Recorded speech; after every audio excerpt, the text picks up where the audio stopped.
200 gram ಪನ್ನೀರ್ನ square ಶೇಪಲ್ಲಿ cut ಮಾಡಿ ಬಾಂಡ್ಲೆಗೆ ಹಾಕಿ ಇಟ್ಕೊಂಡಿದ್ದೀನಿ. ಈಗ ನಾನು ಚಿಲ್ಲಿ ಪೌಡರ್ ಹಾಕ್ತಾ ಇದ್ದೀನಿ, ಅರಿಶಿನ ಹಾಕ್ತಾ ಇದ್ದೀನಿ, ಉಪ್ಪು ಹಾಕ್ತಾ ಇದ್ದೀನಿ,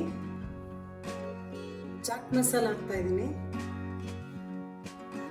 ಗರಂ ಮಸಾಲ ಹಾಕ್ತಾ ಇದ್ದೀನಿ. ಈಗ ಇದನ್ನ ಚೆನ್ನಾಗಿ ಕೈಯಲ್ಲಿ ಕಲಸೋಣ.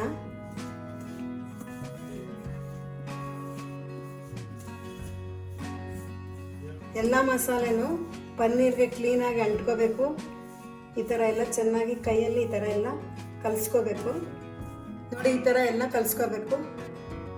ಸ್ಟವ್ ಆನ್ ಮಾಡಿ ಬಾಣಲೆ ಇಟ್ಟಿದ್ದೀನಿ. ಈಗ ಇದಕ್ಕೆ 3 ಸ್ಪೂನ್ ತುಪ್ಪ ಹಾಕಬೇಕು.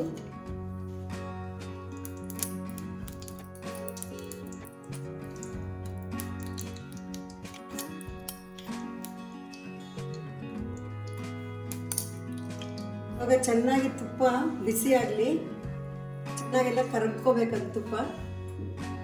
ಸ್ಟವ್ ಮೀಡಿಯಮ್ ಆಗಿ ಇಟ್ಕೋಬೇಕು. ಇವಾಗ ತುಪ್ಪ ಕರಗಿದೆ. ನಾನು ಪನ್ನೀರ್ನ ಒಂದೊಂದೇ ಈ ಥರ ಹಾಕ್ತಾ ಇದ್ದೀನಿ.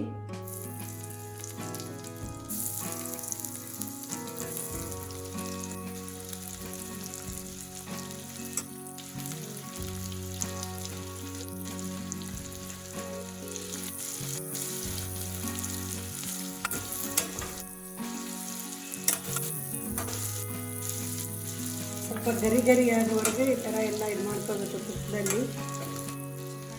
ಇದನ್ನ ಒಂದೊಂದು 2 ನಿಮಿಷ ಬಿಡಿ, ಸಡನ್ನಾಗಿ ಕೆದಕಕ್ಕೆ ಹೋಗಬೇಡಿ.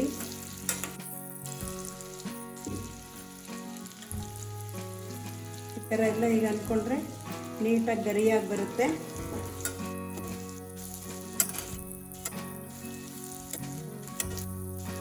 ಇದ್ರ ಮೇಲೇನು ಮಸಾಲೆ ಏನು ಹಾಕೋದು ಬೇಡ, ಯಾಕೆಂದರೆ ಎಲ್ಲ ಇದಕ್ಕೆ ಎಲ್ಲ ಸೇರ್ಕೊಂಡಿರೋದ್ರಿಂದ ಮಸಾಲೆ ಏನು ಮೇಲೆ ಹಾಕೋದು ಬೇಡ.